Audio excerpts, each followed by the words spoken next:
And I'm so excited to welcome my next guest. He is the author of the brand new book, Bruce Willis, celebrating the cinematic legacy of an unbreakable Hollywood icon. He is the author who's joining us again on the program, Mr. Sean O'Connell. Sean, how are you, sir? I'm wonderful. It's good to be with you. Thanks for having me on. Congratulations on the book, man. I mean, I know last time we spoke, after our interview wrapped, you whispered sweet nothings in my ear and told me that this was a project that you were working on. How does it feel that it's finally now a couple months since its release? How does it feel that it's out there and in the public world now? It feels really satisfying. I mean, this is a deep dive into the film career of Bruce Willis, and I really thought this was a good time to do it because he had announced his retirement due to health concerns. And so it was an opportunity to look at the totality of his career. If I was to approach anyone else, say a Harrison Ford or someone along those lines, that they're still making movies, so you can't really put the big picture process underneath the microscope and really figure out like what Bruce's career meant to the industry. And I do think that Bruce had a really big impact, not just on the action genre that everybody talks about, but a lot of other places where he sort of risked and stretched and went after dramatic roles and worked with really exciting filmmakers. And so, because so many people, I think, kind of pigeonhole him into this one category, I wanted to sort of prove that he is more than what people assume, and also kind of like the last of this dying breed of movie stars, where we just don't see people who go to the movies because of a particular actor anymore. And I think they did back when Bruce was thriving. Well, Bruce Willis, obviously, people think Die Hard. Some people who might think Moonlighting, which, I was a big fan of Moonlighting as well. I'm on the small screen. But really, when you look at the totality of his filmography, there are so many different genres, different types of roles that he approached, sometimes in roles that you wouldn't even expect him to be in, he pops up. And I want to get there. But first, I'm always a kind of a always obsessed with how people come up with certain things, especially titles and especially subtitles. Yeah. How many did you go through? Because I know when you landed on celebrating the legacy of an unbreakable Hollywood icon, you had to pat yourself on the back a little bit there, because that's a great subtitle. How many did you go through to try to find the right one? A few, but what I'll tell you is the title of the book was going to be Unbreakable, and sort of hint at the fact that like his spirit endures and almost like his persona. He has this sort of granite rock, unbreakable persona, a Die Hard-esque type of thing. Right. But Brad, I've really learned with books, you can't get cute with a title. And so I was like, you know what? I'm gonna move Unbreakable down to the subtitle, still keep it because I thought it was clever, and I'm just gonna lead with Bruce Willis, so that if you're walking through a bookstore and you see a picture of Bruce on the cover and it says Bruce Willis on the front, you know exactly what you're getting. So I decided not to be too cute and just and lead with don't bury the lead essentially, and put Bruce right on the front. Yeah, you can't. With a book, it's got to be very. Here it is. This is what it is. Yeah. There's no interpretation any other way. This is what we're selling. Putting the book together, obviously, it takes a lot of research, especially when you're covering the breadth of a career like Bruce Willis. Did you find yourself enjoying the research process because you're such a Willis fan, because you're such a film expert, going in and digging up and unearthing these little anecdotes or stories or details that you didn't know before? Or did you find it arduous?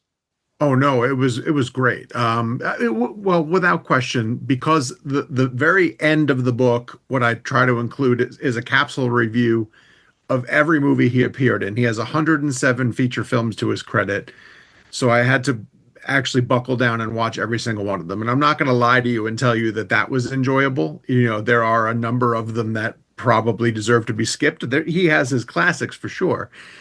So it was work. But what I did to keep it interesting, both to me and to the reader, is instead of just doing like a straight, on day one, Bruce Willis did this and go chronologically all the way through, I tried to break his entire filmography up into sections, and I wanted to break them up by genre, because when you do talk about the different types of films that he attacked, he started in comedies, and he would still keep going back to comedies every once in a while through the course of his career. People, probably remember that he had a cameo on Friends after doing the whole 9 yards with Matthew Perry, and that led to a friendship that led to some professional courtesy. He shows up in Ocean's 12 in a cameo playing himself, which I think is one of the funniest things he's ever appeared in. He had a run through the 1990s and early 2000s where he did a number of science fiction films, which a lot of the action stars did. Stallone went after a few of those, Schwarzenegger did. But for Bruce, I thought that they were smarter picks, things like Looper, things like 12 Monkeys, even The Fifth Element, which was kind of like an adventure story with Luc Besson. Obviously, you get his dramas, and so so we don't just go through his career of like start to finish.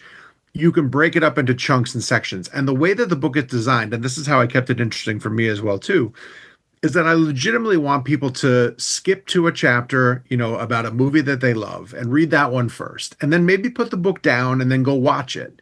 It's meant to be a guide that you can sort of hop in and out of because I immediately want you to sort of go and watch the movie that we're talking about in the book, process it maybe through a new lens, appreciate something new that maybe you didn't think about while you were watching it.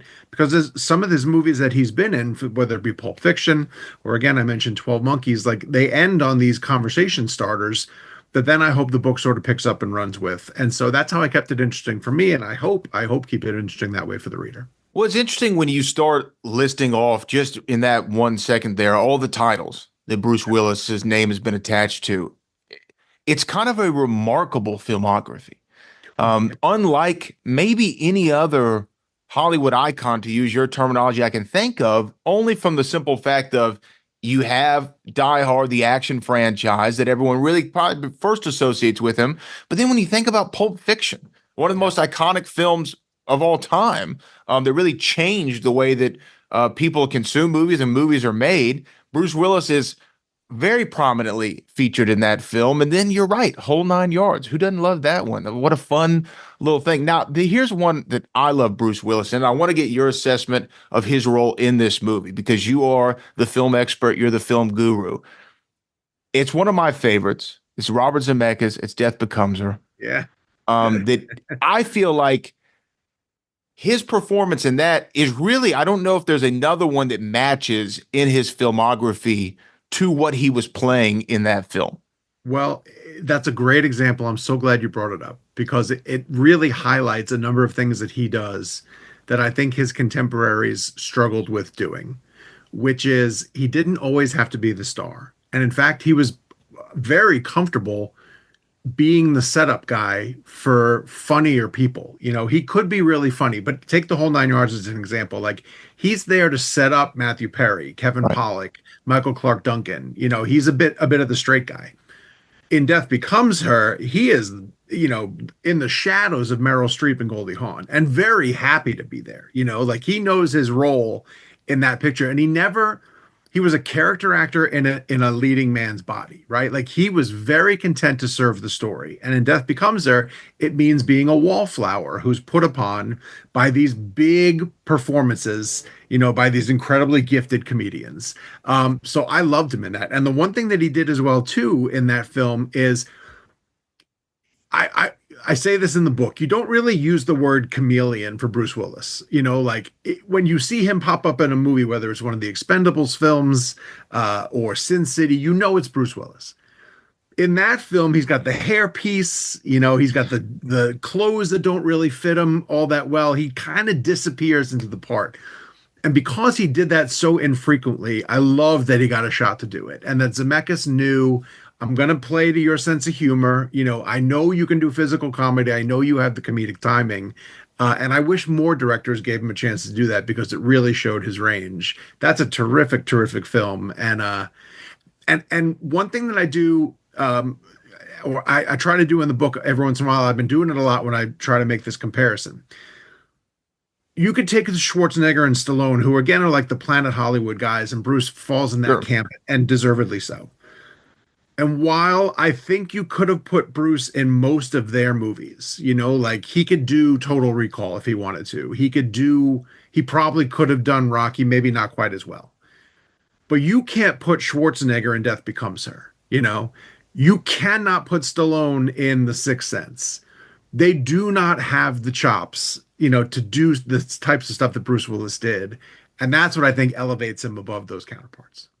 It's a really great point because again, Bruce almost and Death Becomes Her is a great example of being such a giving lead actor. Mhm. You know, there are some guys who would just want to be like if Schwarzenegger was in Death Becomes Her, it becomes an Arnold Schwarzenegger movie.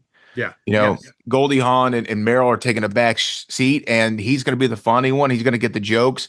He's going to do it all. But whereas Bruce was, yeah, like you said, very comfortable. And in your research of him as a person, where do you think that comes from? Because to me, to be a leading man, you have to have a certain ego about yourself and a certain confidence about yourself. But it Sure. seems that he also had a wherewithal to know it's better to be part of a great movie than to be great in a bad movie. I I honestly do think what it comes down to is his upbringing in the sort of New Jersey, Philadelphia atmosphere, which is there's some East Coast bravado without a doubt. I'm not saying that that doesn't exist, but that humble kind of blue collar, background and his roots in that community, I think established him pretty early on as a team player. He came up through, doing some New York theater, went the bartender route, that a lot of these other guys who became A-listers didn't get, that do sort of humble you a little bit, that break you of that ego. And when he starts on Moonlighting. It's very much a Sybil Shepherd show. He gets a lot of praise for it, and then comes up through Die Hard. And Die Hard, again, establishes him as this blue collar underdog guy who's, fighting against incredible odds.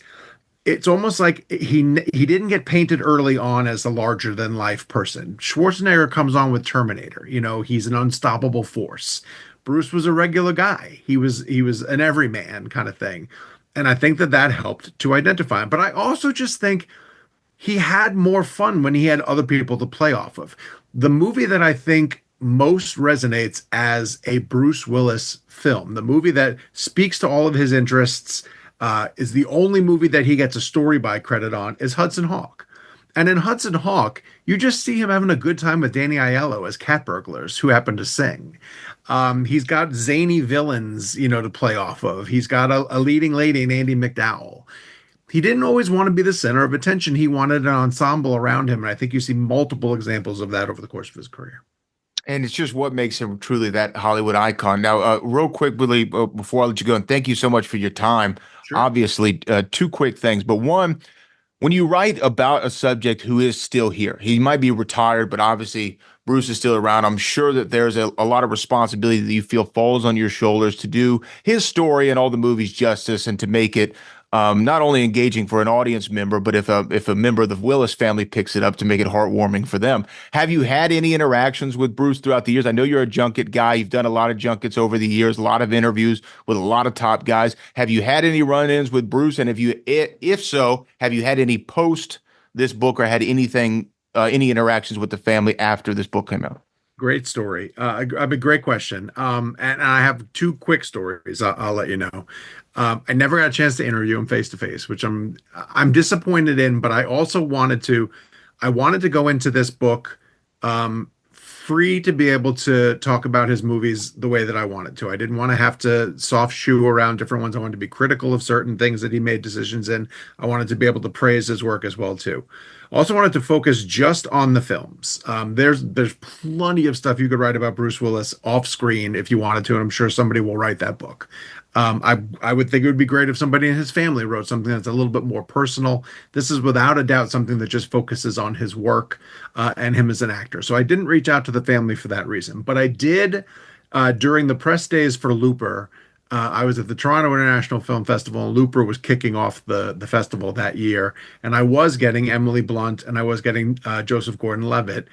And I was on deck to interview Emily Blunt, and I saw Bruce coming down the hallway. And what he wanted to do was just sort of peek his head into Emily's room and say hello to her as they were doing. He was doing some press, very limited. I didn't get him.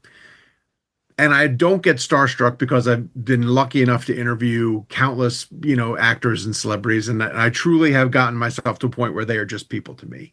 But when I saw him coming down the hallway, my stomach dropped and my mouth dried up, and I did not know what to say because this was truly someone who to me is larger than life.